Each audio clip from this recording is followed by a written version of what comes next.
Bonjour à tous, bienvenue dans ce deuxième webinaire démonstration.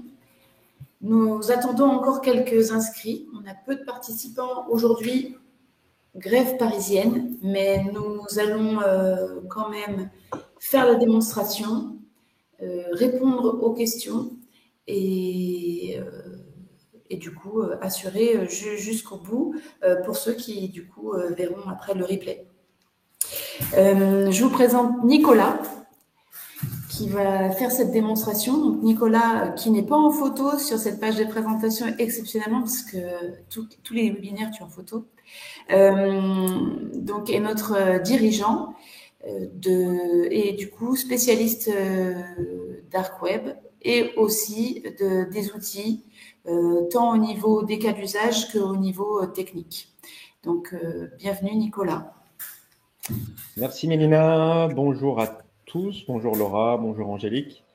Aujourd'hui, on va faire quelque chose d'un petit peu plus pragmatique, c'est-à-dire on avait vu toute la partie préparation. Aujourd'hui, on va aborder la partie remédiation, c'est-à-dire que faire en cas de fuite de données. Mais on va déjà rappeler des éléments de contexte, puisque cette notion de fuite de données, elle n'est pas si simple que ça à comprendre. Donc, on va voir un petit peu comment ça se présente, comment ça s'articule. Voilà, donc déjà ici, c'est votre entreprise au centre. Généralement, dans la plupart des cas, votre entreprise est globalement bien protégée. Il y a plein de normes, il y a de l'histoire, mais en fait, la problématique, dans plus de 80% des cas, ne vient pas directement de votre entreprise. Ce qui se passe, généralement, c'est que ça vient de l'extérieur, c'est-à-dire des fournisseurs. Vous voyez sur le schéma, votre entreprise, elle est en contact, elle est en échange avec des fournisseurs, des experts comptables, des cabinets de conseil, des partenaires, des clients, et oui, et des investisseurs. Vous avez tout un panel, les banques. Et en fait, la difficulté, c'est-à-dire qu'aujourd'hui, on a des systèmes qui sont tellement interconnectés que vous allez retrouver vos données qui vont sortir de cet espace de protection que vous maîtrisez, qui est votre entreprise, pour sortir à des endroits que vous ne maîtrisez plus. Et la grande majorité des fuites de données sont plutôt issues de fournisseurs et de clients. Et donc, on va voir quels risques sont associés et ensuite comment les typologies de données que nous, on voit sortir opérationnellement. Et ensuite, qu'est-ce qu'on en fait? Le so what? On va répondre au so what. Exactement, parce que c'est toujours la question qu'on a régulièrement, c'est-à-dire une fois qu'on a décelé qu'on avait des fuites de données, ben, qu'est-ce qu'on en fait?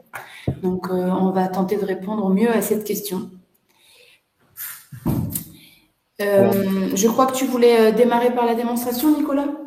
Oui, je vais déjà montrer ce qu'on met en œuvre. C'est-à-dire que dans votre système d'information, pour identifier ces fuites de données, alors il faut que je partage mon écran. Hop. Ça fonctionne? Ça a l'air de fonctionner. Excusez-nous pour ce petit problème technique. Donc, on va mettre en place ces capteurs, en fait, pour identifier tout ce qui est sorti de votre système d'information chez des fournisseurs, au sens large, hein, et que, en cas de fuite, vous pouviez être alerté d'une fuite et de quelle fuite. Donc, c'est un système assez simple, comme vous le voyez. Là, ce sont des cas de test. Hein. Donc, vous voyez, il y a un dashboard de trend des différentes fuites. On va mettre les différents capteurs. Je vais vous montrer un petit exemple. Ici, vous avez la liste des capteurs. Vous avez vu, j'ai le test olympique. On est sur un mot-clé olympique. Et ici, j'ai mis un marqueur sur un document stratégique. Ici. Vous voyez, je sais que j'ai une alerte le 1409.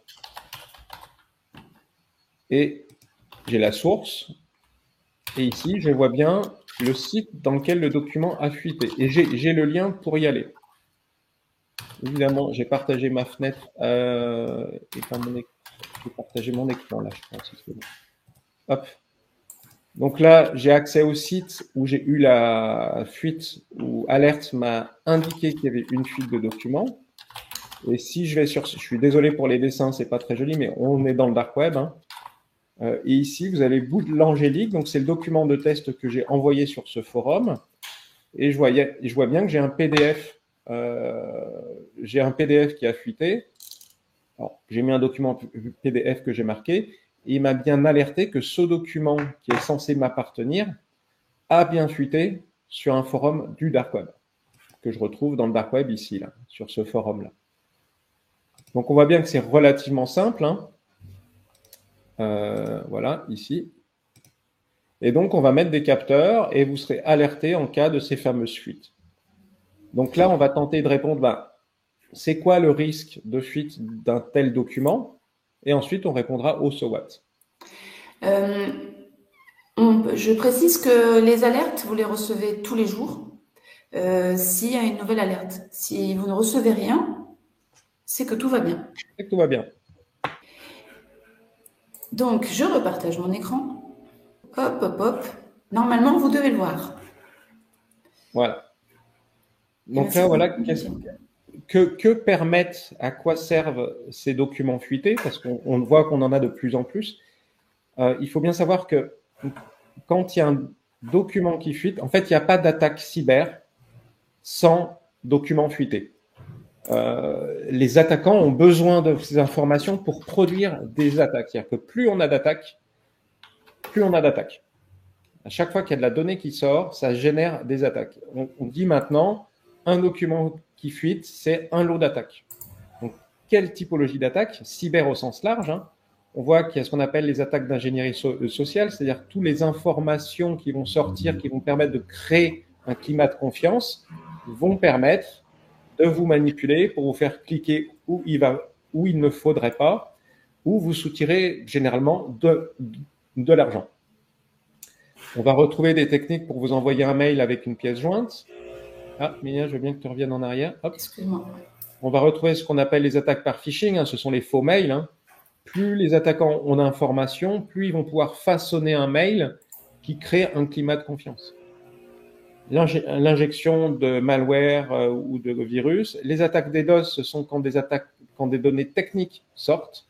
On a pas mal de cas où on a des données qui concernent le système d'information qui sortent, et l'identification de ce qu'on appelle de mire de login, c'est-à-dire là où vous rentrez vos logins et vos mots de passe, se font attaquer quand ils ont le bon point d'entrée. Donc toutes ces informations-là vont servir systématiquement à des attaques. Donc, comment est-ce qu'on se protège? Alors, quelle typologie de documents? Hop, tu peux passer à la suite, voilà. Donc, c'est ce qu'on appelle la CTI, hein. Il y a plusieurs termes, hein. On se limite plus effectivement à des attaques qui ciblent directement le système d'information. On parle de risque d'intérêt cyber, donc on élargit à l'humain, hein, un phishing, une arnaque au président. Maintenant, ça rentre dans le périmètre de ce qu'on appelle la CTI. Donc, on voit que la cyber, elle s'élargit, elle sort du pur système d'information. Donc, on rappelle les 3 règles, hein. Pas d'attaque sans données. Des pratiques de renseignement parallélisées, c'est-à-dire qu'ils vont chercher plusieurs types d'informations pour créer un climat de confiance. Et ils font ça en continu. Chaque fois qu'ils ont de l'info, ils attaquent. Et quand on est attaqué une fois, c'est-à-dire qu'il y a une fuite de données via un fournisseur ou via nous-mêmes, et ben ça va générer un lot d'attaques. Plus on est attaqué, c'est un phénomène qui est exponentiel et qu'on retrouve hélas chez beaucoup de nos clients, sauf quand on arrive à gérer et à anticiper ces fameuses attaques. Alors comment on fait? Et là, on va répondre au so what. Ça va dépendre de la typologie de documents. On va retrouver plusieurs types de documents dans le Dark Web. Je rappelle, 96% des ransomware publient les documents dans le Dark Web, donc c'est un lieu où il est très intéressant de rechercher. On va trouver des factures, des contrats, des NDA, des fiches de paie, des informations bancaires, des informations de litige, des emails, des mots de passe, des lieux. On a même des lieux qui sont attaqués dans l'industrie du luxe, où ils identifient les docks sur lesquels sont livrés les éléments. Donc les docks se font dépouiller parce qu'ils savent exactement où ça tombe et quand ça tombe. Les grilles de prix, des informations sur les VIP. Ça, c'est très, très important sur des arnaques au président parce qu'ils ont accès au compte, ils ont des droits supplémentaires. Et puis les personnes exposées, c'est-à-dire les personnes à protéger. Alors, on va prendre 2 cas. Le cas de la fiche de paie. On a hélas beaucoup de fiches de paie. Qu'est-ce qui se passe? À quoi ça sert? Et comment est-ce qu'on va gérer, quand on arrive à le détecter tôt, les risques induits? Alors, les principaux usages par les hackers de ce type d'information, ça va être le phishing, parce qu'ils ne sont pas censés avoir les informations d'une fiche de paie, donc ils vont pouvoir créer un mail dans lequel ils vont mettre un climat de confiance. Ils disent, bah, ils ont les informations sur ma fiche de paie, c'est que la personne est valide. Donc on va avoir du phishing, des faux mails, on va avoir du chantage, généralement quand c'est des dirigeants avec des grosses fiches de paie, des ransomware qui vont permettre de vous faire cliquer à un endroit où il ne faudrait pas cliquer, et des détournements de salaire, en changeant, à partir de ces informations-là, en proposant un autre RIB. Alors le plan de remédiation, c'est comment est-ce qu'on va gérer ça à court terme, hein, une fois qu'on détecte effectivement qu'il y a une fuite de fiche de paie chez votre comptable, par exemple. On va mettre en place un plan de remédiation, on va informer le salarié et on va lui dire, attention, il va falloir que tu fasses attention parce que tu vas avoir un mail qui va concerner ta fiche de paie, qui n'est pas un mail officiel. Donc ça va permettre de réduire énormément le risque, effectivement, de clic ou de manipulation de l'employé. On va informer aussi la compta, qui elle aussi va être une cible, hein. Si vous êtes en relation avec votre comptable, la compta interne, si elle voit que la personne qui envoie et qui simule votre comptable envoie une fiche de paie qui est valide, ça va créer un climat de confiance, idem au RH. Donc là, on préconise du double check dans ce cas-là, on prévient, et ben, on va passer un coup de fil au comptable sur une période donnée. Donc ça, on va pouvoir limiter le risque en étant informé dès la diffusion de cette fiche de paie des équipes qui seront touchées par ce type d'attaque. Oh, pardon. Hop là. Ensuite, on va prendre le cas de la facture parce que généralement, ça se passe chez les clients, hein. Des attaques de clients, il y en a beaucoup. Ça génère beaucoup de travail chez nous. Généralement, ce sont des éléments de facturation. Donc là, on va en avoir deux. Soit vos clients sont touchés par des attaques par phishing, c'est-à-dire ces fameux faux mails, hein, fausses factures. Et on a, hélas, beaucoup de cas où vous recevez à date anniversaire de la facture une proposition de réduction de prix. On vous propose un renouvellement avec moins 10%, un mois avant la date de renouvellement, qui va faire en sorte que vos clients coûtent. Donc là, la cible, ça va être vos clients. Et puis après, ça va être de l'arnaque au président de la même manière. Donc le plan de remédiation, c'est informer la direction quand ça touche la direction qu'il y a cette facture qui a fuité et qu'il va y avoir des attaques ciblées à partir de ces informations. Donc ça va vraiment permettre d'avertir les bonnes personnes d'une attaque ciblée. Et ça permet de rappeler les différentes consignes de vigilance à mettre en œuvre. Ça va permettre d'alerter les tiers, normalement aussi les clients. Ça montre aussi qu'il y a une relation de confiance, qu'il y a un service auprès de vos clients en disant attention, on a détecté qu'une de vos factures a fuité. Donc là, ça peut créer un climat de confiance qui est intéressant envers vos clients en apportant une valeur ajoutée supplémentaire. Et en termes d'image, c'est plutôt très très bon. Information du tiers, de la même manière, information de la compta, qui aussi va être touchée, hein, parce que ce sont les premiers à recevoir les factures. Et toujours la même chose, mettre en œuvre le double check. Et enfin, ce qui est intéressant, c'est la couverture juridique, parce qu'en cas de fuite de données, il y a des obligations légales à mettre en œuvre auprès de l'ANSSI. Et ça peut permettre aussi de lancer un cercle vertueux, à partir de cet événement-là, permettre de renforcer la sécurité de vos clients ou de vos fournisseurs. Et on essaie de voir de manière positive, c'est comment cet élément-là va permettre d'améliorer la protection de l'ensemble du système. Donc voilà un petit peu, on est allé assez vite. Des cas, on en a hélas beaucoup, mais prenez en considération ensuite que la bonne pratique, c'est déjà de classifier vos données. Et grâce à Aleph Alert, je rebondis là-dessus puisque dans cette démonstration, on a une partie d'Aleph Alert. Pourquoi l'outil, on le montre rapidement? C'est parce qu'il est très simple d'utilisation, dans le sens où vous paramétrez les éléments à mettre en surveillance, les mails sur lesquels vous souhaitez recevoir les éléments d'alerte, de surveillance, et vous recevez les liens, le board, vous avez tout ce qu'il vous faut pour pouvoir travailler. Donc, c'est excessivement simple. Et la complexité, c'est après, qu'est-ce que je fais de ces données? Où est-ce que je vais les chercher? Donc, vous avez tous les éléments techniques, le lien vers lequel trouver l'information, le type de document, la mise en ligne. Enfin, vous avez vraiment toutes les informations. Nicolas, est-ce que tu peux remontrer rapidement, enfin, pas rapidement, remontrer le board, s'il te plaît? Oui. Alors, on avait 2 enjeux qui sont très importants pour nous. Un, c'était mettre à disposition une technologie souveraine qui est très qualitative. Donc, on voulait mettre à la destination des PME et des ETI. Donc, on avait un enjeu qualitatif sur cet outil, au-delà de la simplicité. Et on avait aussi un enjeu de pricing, c'est-à-dire toute la complexité, c'était d'arriver à mettre en œuvre cet outil-là au prix d'une caméra de surveillance dans le monde physique.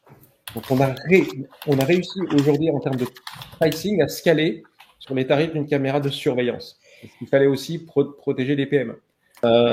Donc, le principe est simple. On va définir des capteurs par mots-clés. Hein. Vous voyez, là, j'ai mis test olympique. Si je regarde la requête, le mot-clé, c'est olympique. Donc, on va mettre le nom de votre structure, tout simplement. Le nom des VIP. Donc, on fait un petit travail préalable pour définir ces différents mots-clés. Ensuite, cette requête, elle est jouée tous les jours. Et vous allez avoir, alors là, c'est un cas où il y a beaucoup de volume. Hein. Vous allez avoir tous les jours le nombre de nouvelles pages qui contient ce mot-clé, donc le nom de votre entreprise ou de vos VIP ou de vos actifs. On va avoir tous les jours, s'il y a une alerte, les pages qui contiennent ce mot-clé. Typiquement ici, aujourd'hui, sur le mot-clé olympique, je suis obligé d'avoir un exemple neutre hein, parce qu'il faut un mandat pour faire ce travail-là. On a un cadre juridique très, très strict. Donc, ce matin, il y a eu 57 résultats qui ont retourné le mot-clé olympique. Donc, vous, de votre côté, vous recevez un mail et après, c'est très, très simple. Voilà.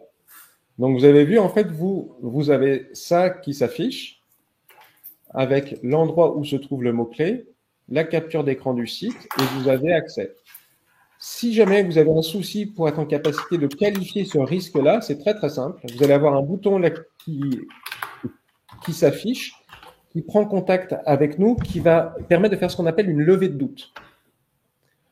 On va vous dire, non, mais là, en fait, le risque, il est quasi nul. Il n'y a pas de plan d'action à mettre en œuvre, ne vous inquiétez pas.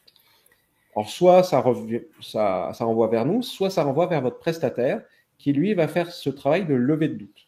Donc, vous n'êtes pas tout seul. L'outil va vous permettre de rester en contact pour être en capacité de qualifier si besoin. Parce que là, on voit très, très bien que je suis sur un site qui s'appelle Renversé. C'est un site activiste qui parle des Jeux olympiques. Vous avez un site là et on voit qu'on est sur la thématique arpentage plutôt couler en beauté que flotter sans grâce. Bon, on n'a pas de risque. Je précise qu'on accompagne nos clients dans le paramétrage des alertes, c'est-à-dire qu'on conseille sur les expressions de recherche à mettre en surveillance pour éviter des faux positifs. Donc là, vous bénéficiez de l'accompagnement de nos équipes. Ensuite, on accompagne aussi sur le décodage des alertes que vous pourriez recevoir, puisque comme vous l'a montré Nicolas il y a quelques minutes, vous arrivez sur des sites du dark web, donc il faut apprendre à les connaître. Donc on accompagne les équipes sur le décodage de ces alertes de manière à après que vous soyez complètement autonome sur la manière dont vous devez les prendre en compte, puisqu'il y a certaines alertes qui sont critiques et d'autres qui le sont moins. Et vous voyez ici, pour donner des éléments de contexte, ici, là, sur le dashboard, vous voyez le nombre de nouveaux domaines dans le dark web qui apparaissent tous les mois, sur un mois glissant. Donc là, on voit ici, j'ai plus de 2000 domaines nouveaux domaines actifs dans tout l'écosystème, nouveaux domaines dans le dark web qui apparaissent. Donc là, on en a, en enlevant tout ce qui est non significatif, on a aujourd'hui plus de 94 000 domaines actifs qui ciblent du vol de données et de l'activisme violent dans le dark web. En fait, il y en a plus, mais on les supprime quand il n'y a pas d'enjeu pour les structures. Mais aujourd'hui, en termes de collecte de données, c'est bien ce volume-là qui est identifié sur plusieurs millions au total de sites. Donc, on va centrer une collecte profonde de données sur ce sous-ensemble-là. Et le reste, on reste en surveillance de surface parce que c'est pas la peine de collecter des données de sites où on sait qu'il n'y a pas d'activité criminelle. Sur LF Alert, vous pouvez mettre 10 expressions de recherche ou 20, enfin on appelle ça des alertes, 10 alertes ou 20 alertes en surveillance. Et au niveau du prix, on est à partir de 5 000 € l'année avec voilà, une réception des mails quotidienne. Et un accompagnement tout le long de votre utilisation. Est-ce que vous avez des questions? Il nous reste un peu plus de 5 minutes. Ou est-ce qu'on a été particulièrement clair?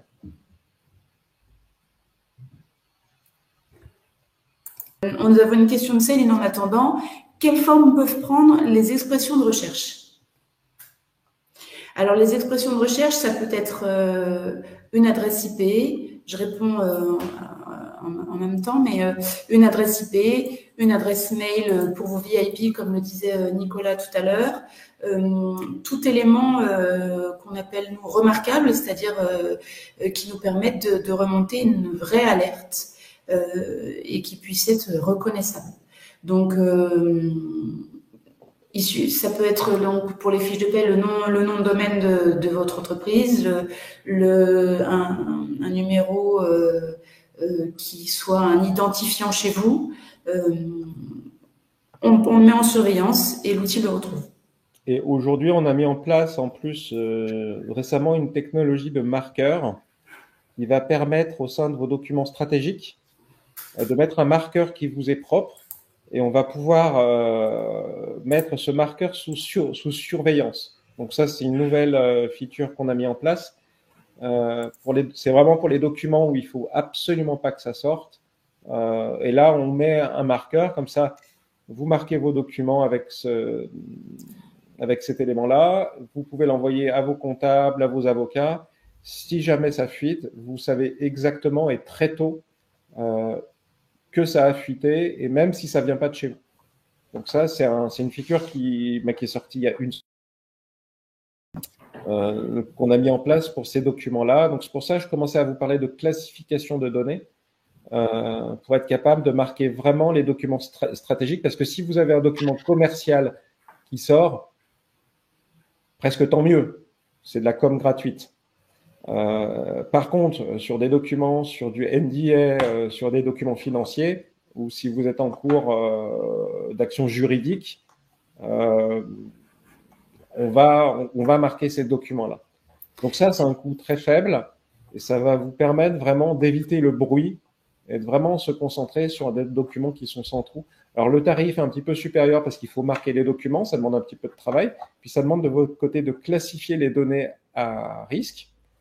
Si vous êtes ISO 27000 étoiles ou DORA ou NIS2, de toute façon, ça sera dans le protocole. De toute façon, vous n'aurez pas le choix. Mais une fois que vous avez fait ce travail de classification, c'est très simple de mettre en place ces marqueurs. Et là, vous êtes serein. Et conforme à DORA et à NIS2. À NIS2 parce que vous allez être en capacité de faire une analyse de risque fine. Sur DORA, ça va toucher je crois, le point 25.2, recherche en source ouverte. Oui, alors on avait le premier webinaire traitait de NIS2 et de DORA.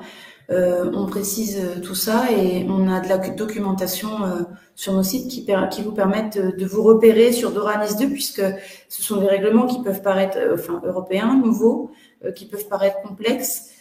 L'essentiel étant de se repérer et de trouver quelles sont les obligations les plus simples à mettre en place. On fait partie de celles-ci. Nous sommes DORA et NIS 2 et ISO 27000 étoiles, donc on connaît bien le sujet. Exactement. Ce webinaire est le second d'une série de 4. Nous nous retrouvons le 17 octobre pour un troisième webinaire, démonstration, où là, nous allons plutôt parler des risques sûreté et non pas cyber. Donc, quels éléments au niveau sûreté nous pouvons trouver, quels sont les risques. Donc, n'hésitez pas à venir voir ce troisième webinaire, pardon, je bug, ce troisième webinaire démonstration. Et on terminera par un quatrième fin octobre pour clôturer ce mois de la cyber avec nos outils Aleph Search et Aleph Alert, donc qui est un outil vraiment puissant, Aleph Search, que certains connaissent, d'autres pas du tout. Donc n'hésitez pas à venir nous rendre une petite visite pendant une petite demi-heure pendant ce mois d'octobre. Tous les 15 jours, nous serons là. J'ai l'impression que nous n'avons plus de questions. Merci beaucoup. Merci à tous. Bonne journée au milieu des grèves parisiennes pour ceux qui sont à Paris. Bon courage. Pluie et grève. À très bientôt. À bientôt. Au revoir.